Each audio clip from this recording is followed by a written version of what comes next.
السلام علیکم عزیز طلباء، شکر کے بارے میں پڑھا تھا۔ شکر کی اہمیت، شکر کی فضیلت، اس کے معنی مفہوم اور حضور نبی کریم صلی اللہ علیہ وسلم کے ارشادات کی روشنی میں شکر کی جو فضیلت تھی، اور آج شکر کی اقسام کے بارے میں پڑھنا ہے۔ تو اس کے 3 طریقے ہیں۔ ایک تو ہے قولی شکر، ایک ہے قلبی شکر، اور ایک ہے عملی شکر۔ قولی شکر اس سے مراد ہے کہ زبان سے اللہ جل جلالہ کی نعمتوں کا اعتراف کیا جائے۔ قرآن پاک میں ہے وَأَمَّا بِنِعْمَتِ رَبِّكَ فَحَدِّثْ، اما بنعمت ربک فحدث، جو آپ صلی اللہ علیہ وسلم کے رب کی نعمت ہے اسے بیان کریں، کہ جو آپ کے رب کی نعمت ہے اسے بیان کریں۔ چنانچہ قولی شکر کا ایک طریقہ تو حمد باری تعالیٰ، اس کا زبان سے بیان کرنا، اور اس کی فضیلت کا اندازہ اس بات سے لگایا جا سکتا ہے کہ خود اللہ جل جلالہ نے اپنے کلام پاک کا آغاز جو کیا ہے وہ سورۃ فاتحہ سے کیا ہے، اور سورۃ فاتحہ اس میں اللہ تبارک و تعالیٰ کی حمد ہے۔ تو سورۃ فاتحہ اپنی حمد سے کلام پاک کا آغاز کیا ہے، جو پورے قرآن کا خلاصہ ہے۔ پھر اسی کلام پاک میں کئی مقامات پہ مطالبہ کیا گیا کہ انسان ہر لمحے اور ہر ساتھ خدا تعالیٰ کی حمد و ثنا میں مشغول رہے، جیسا کہ آیت میں ہے کہ اپنے پروردگار کی حمد اور تسبیح کرو۔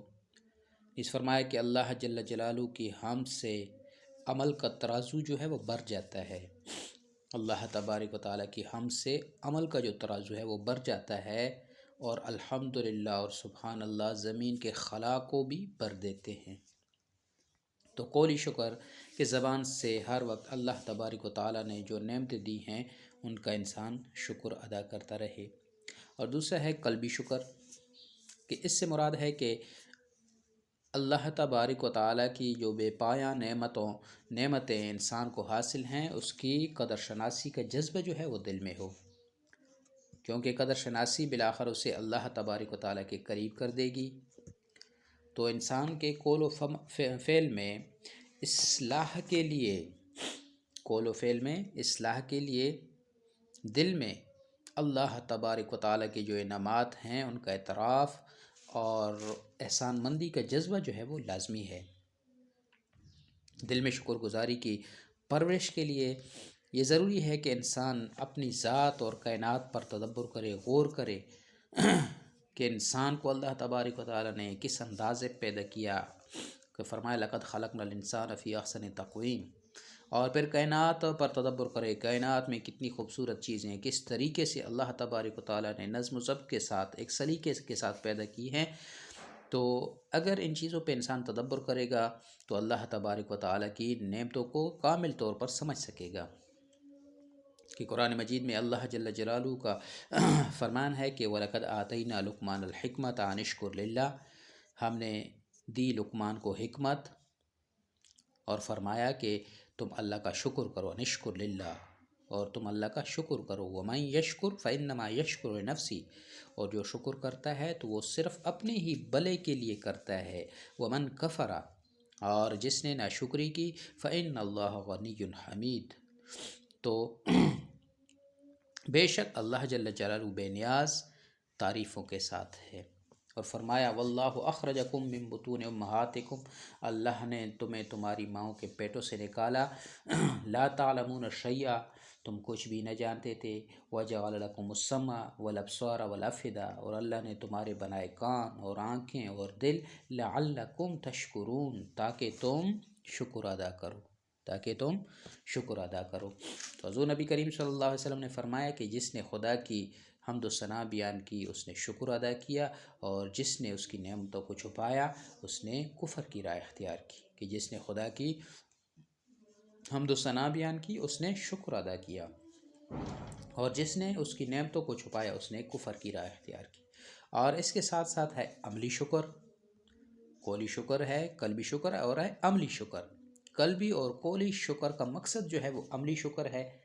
عملی شکر گزاری کا طریقہ یہ ہے کہ انسان اللہ جل جلالہ کی عطا کردہ نعمتوں اور قوتوں کو صحیح طور پر اللہ کی مرضی کے مطابق استعمال کرے۔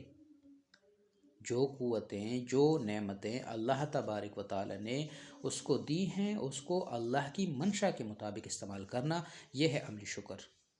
اور انہیں غلط استعمال میں انسان نہ لائے۔ عملی شکر کا جو دائرہ ہے وہ بڑا وسیع، یہ پوری انسانی زندگی پر محیط ہے۔ اور اس میں کیا ہے، جسمانی شکر آ جاتا ہے۔ اللہ جل جلالہ نے ہمیں متناسب خوبصورت جسم عطا کیا ہے، کہ ہمیں خوبصورت جسم عطا کیا، اور اس کی صحت کا خیال رکھنا، اپنی صحت جو اللہ تبارک و تعالی نے ہمیں نعمت کے طور پہ دی ہے، اپنی صحت کا خیال رکھنا، اسے ہر طرح کی بیماریوں سے بچانا جو ہے، یہ جسمانی شکر ہے۔ حضور اکرم صلی اللہ علیہ وسلم کی خدمت میں ایک شخص آتا ہے جو بہت کمزور ہو جاتا ہے۔ آپ صلی اللہ علیہ وسلم نے پوچھا کہ تم تو توانا و تندرست تھے۔ کہ حضور صلی اللہ علیہ وسلم کی خدمت میں ایک شخص آیا جو بہت کمزور ہو چکا تھا۔ آپ صلی اللہ علیہ وسلم نے پوچھا کہ تم تو توانا اور تندرست تھے، اب یہ کمزوری کیسی ہوئی؟ تو وہ شخص جواب دیتا ہے کہ یا رسول اللہ صلی اللہ علیہ وسلم، روزوں نے یہ حال کر دیا ہے۔ آپ صلی اللہ علیہ وسلم نے فرمایا تم پر اپنی جان کا بھی حق ہے، اس کا بھی خیال رکھو۔ اس صحابی کو کیا سبق دیا جا رہا ہے، کیا تلقین کی جا رہی کہ تم پر اپنی جان کا بھی حق ہے، اس کا بھی خیال رکھو۔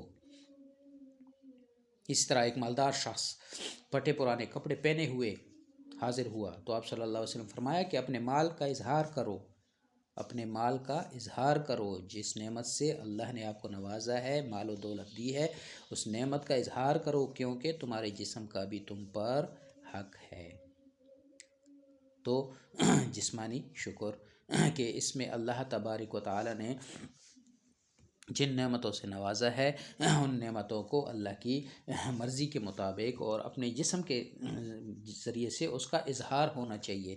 اور دوسرا ہے خدمت خلق۔ اس طرح جسمانی قوتوں کو خدمت خلق اور عبادت میں خرچ کرنا، کہ جسمانی قوتوں کو خدمت خلق اور عبادت میں خرچ کرنا، یہ بھی جسمانی شکر ہے۔ دماغی صلاحیتوں سے اللہ تبارک و تعالیٰ نے نوازا ہے، اپنی دماغی صلاحیتوں کو راہ مستقیم کی دعوت دینے میں، اللہ کی طرف لوگوں کو بلانے میں، لوگوں کا تعلق اللہ سے جوڑنے میں صرف کرنا، یہ بھی شکر ہے۔ تو تمام جسمانی اعضاء کو خدا کے بتائے ہوئے طریقوں پہ کام میں لانا، یہ اللہ تبارک و تعالیٰ کا جسمانی لحاظ سے شکر ادا کرنا ہے۔ اب اللہ تبارک و تعالیٰ نے دل دیا ہے تو دل کا شکر یہ ہے کہ اللہ جل جلالہ کی نعمتوں کا دل سے اعتراف کرے۔ یہ دل کا شکر ہوا کہ اللہ جل جلالہ کی نعمتوں کا دل سے اعتراف کرے۔ زبان سے نوازا ہے، زبان کی نعمت ہے، کتنی بڑی نعمت ہے۔ بولتے ہیں، اظہار خیال کرتے ہیں، اپنی بات لوگوں کو سمجھاتے ہیں۔ تو یہ زبان کا شکر یہ ہے کہ ان نعمتوں کا اظہار جو اللہ تبارک و تعالیٰ نے آپ کو دی ہیں، وہ انسان زبان سے کرے، زبان سے اللہ کی نعمتوں کا قدر کرے، اللہ بیان کرے۔ تو یہ کیا ہے، یہ زبان کا شکر ہو جاتا ہے۔ اللہ تبارک و تعالیٰ کی حمد و ثنا کرنا، تعریف کرنا، تلاوت کرنا، لوگوں کو نیکی کی بات بتانا، برائی سے منع کرنا، یہ ساری کیا ہے، زبان کا شکر ہے۔ اور آنکھوں سے اللہ تبارک و تعالیٰ نے ہمیں نوازا ہے۔ آنکھ کتنی بڑی نعمت ہے۔ اگر کسی کی آنکھ خراب ہو جائے، چھن جائے، اس سے اس کی قدر کا پتہ کرو کہ آنکھ کتنی بڑی نعمت ہے۔ تو اللہ تبارک و تعالیٰ نے ہمیں آنکھوں سے نوازا ہے، تو ان آنکھوں کو مطالعہ کائنات، ان آنکھوں کے ذریعے سے مطالعہ کائنات کرے۔ اللہ تبارک و تعالیٰ نے جو کائنات تخلیق کی ہے، اس پر تدبر کرے، اس کو دیکھے اور فطرت پر تدبر کرے، اور اللہ تبارک و تعالیٰ کی حمد و ثنا بیان کرے۔ نیز آنکھوں کے ذریعے سے اللہ تبارک و تعالیٰ پاک کلام کی تلاوت کرنا، یہ بھی اللہ تبارک و تعالیٰ کی دی ہوئی آنکھ کا جو ہے نا وہ یہ شکر ہے۔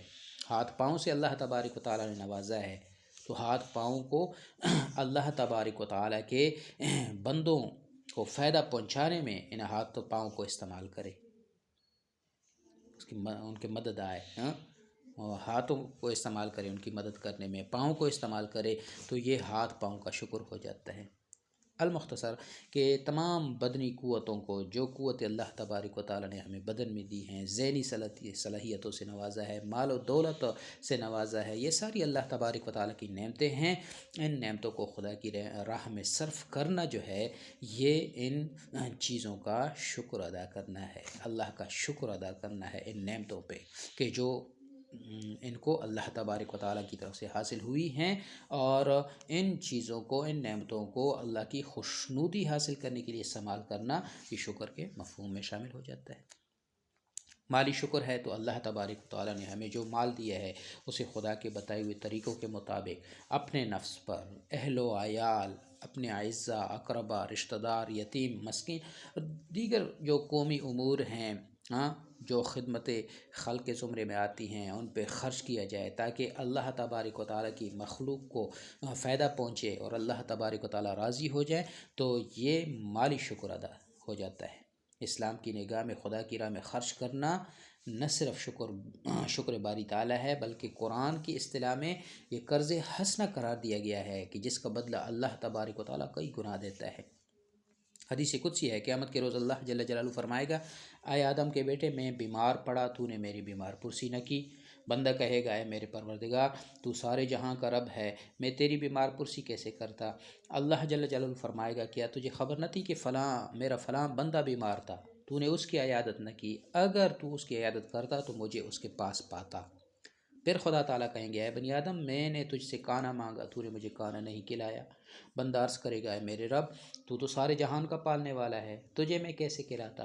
اللہ جل جلالہ فرمائیں گے، تجھے معلوم نہ ہوا کہ میرے فلاں بندے نے تجھ سے کھانا مانگا، تو نے اسے نہیں کھلایا؟ اگر تو اس کو کھانا کھلاتا تو اس کا بدلہ آج میرے پاس پاتا۔ پھر اللہ جل جلالہ فرمائے گا، اے بنی آدم، میں نے تجھ سے پانی مانگا، تو نے مجھے پانی نہیں دیا۔ بندہ عرض کرے گا، اے مولا، میں تجھے کیسے پانی پلاتا؟ تو اللہ جل جلالہ فرمائیں گے، میرے فلاں بندے نے تجھ سے پانی مانگا، تو نے اس کو نہیں پلایا، اگر تو اس کو پلاتا تو آج وہ پانی میرے پاس پاتا۔ گویا مال و دولت، مفاد عامہ اور خدمت خلق میں خرچ کرنا جو ہے، یہ مالی شکر ہے۔ تو شکر کی ان اقسام سے ثابت ہوتا ہے کہ شکر کا مفہوم جو ہے وہ بہت وسیع ہے، اور انسان کے تمام اعمال پر حاوی ہے۔ زندگی کا کوئی عمل، کوئی گوشہ اس سے خالی نہیں۔ حق پرستی شکر ہے، باطل پرستی کفران نعمت۔ حق پرستی شکر ہے تو باطل پرستی کفران نعمت ہے۔ اور انسان کے دل میں اللہ جل جلالہ کے احسانات کا اعتراف جو ہے، یہ شکر ہے۔ اللہ کی عطا کردہ چیزوں کا صحیح استعمال جو ہے، یہ شکر ہے، جبکہ اللہ کی دی ہوئی نعمتوں کا غلط استعمال، یہ کفران نعمت ہے۔ جسمانی طور پر خدمت خلق اور نیک و کاموں میں مصروف ہونا، یہ شکر ہے، جبکہ ظلم پر عمل پیرا ہونا کفر ہے۔ اور شکر کے ثمرات کیا ہیں، کیا فوائد حاصل ہوتے ہیں؟ سب سے پہلے کیا ہے کہ رضا الہی، کہ مومن کی زندگی کی معراج جو ہے اللہ کی خوشنودی کا حصول ہے۔ اور جو اللہ کا شکر کرتا ہے، اللہ تعالیٰ قرآن مقدس میں فرماتے ہیں، وَإِن تَشْكُرُوا يَرْضَهُ لَكُمْ، اگر تم شکر کرو تو اللہ تعالیٰ تم سے راضی ہوگا۔ تو سب سے پہلا جو ثمر ہے، جو فائدہ ہے، جو پل ہے، وہ یہ ہے کہ شکر کرنے والے سے اللہ تعالیٰ راضی ہوتے ہیں۔ پھر دوسرا یہ ہے کہ انعامات میں اس کا اضافہ کر دیا جاتا ہے۔ فرمایا، لَإِن شَكَرْتُمْ لَأَزِيدَنَّكُمْ، اگر تم شکر کرے گے تو میں تمہیں زیادہ دوں گا۔ اور ایمان کی بنیاد جو ہے وہ شکر ہے۔ شکر جو ہے یہ ایمان کی بنیاد ہے۔ فرمایا، ان شکرتم وآمنتم وکان اللہ شاکرا علیما، اگر تم شکر کرو اور ایمان لاؤ تو اللہ تعالیٰ قدردان، خوب جاننے والا ہے۔ اور آخرت میں درجات کی بلندی بھی شکر سے ہے، کہ شکر ادا کرنے والے بندے کو خداوند کریم آخرت میں بلند درجات سے نوازیں گے۔ فرمایا، وَسَنَجْزِی الشَّاکِرِین، اور ہم جلد شکر ادا کرنے والوں کو جزا دیں گے۔ اور پھر کیا ہے کہ کفارہ گناہ بن جاتا ہے۔ شکر ہی کا بڑا فائدہ گناہوں کا کفارہ ہے۔ احسان مندی اور شکر گزاری سے انسان کے پچھلے گناہوں کا کفارہ ادا ہو جاتا ہے۔ حضور نبی کریم صلی اللہ علیہ وسلم کا قول ہے کہ جو شخص کھانا کھائے اور پھر یہ کہے کہ خدا تعالیٰ کا شکر ہے جس نے مجھے یہ کانا دیا بغیر میری تدبیر اور قوت کے۔ خدا تعالیٰ کا شکر ہے کہ جس نے مجھے یہ کانا دیا بغیر میری تدبیر اور قوت کے، تو فرماتے ہیں اس سے جو گناہ ماقبل ہو چکے ہیں معاف ہو جائیں گے۔ کتنی بڑی بات ہے۔ تو شکر جو ہے یہ قرب الہی اور ہدایت کا موجب ہے۔ حضرت ابراہیم علیہ السلام اللہ تعالیٰ کے احسانوں اور نعمتوں کے خوش شکر گزار تھے، بس اللہ جل جلالہ نے ان کو چن لیا اور انہیں سیدھی راہ دکھائی۔ تو حضور صلی اللہ علیہ وسلم نے شکر کو بہت بڑی بلائی قرار دیا، نیکی قرار دیا ہے۔ ارشاد ہے بندہ مومن کا بھی عجب حال ہے، ہر حال میں اس کے لیے خیر ہی خیر ہے۔ اگر اس کو خوشی پہنچے اور وہ اپنے رب کا شکر ادا کرتا ہے، اور یہ اس کے لیے یہ جو خوشی ہے اس میں خیر ہی خیر ہے، اور اگر اسے کوئی تکلیف پہنچے اور وہ اس پہ صبر کرے تو یہ بھی اس کے لیے سراسر خیر ہے۔ تو اللہ تبارک و تعالی ہم سب مسلمانوں کو شکر کرنے کی توفیق عطا فرمائے۔ السلام علیکم ورحمۃ اللہ۔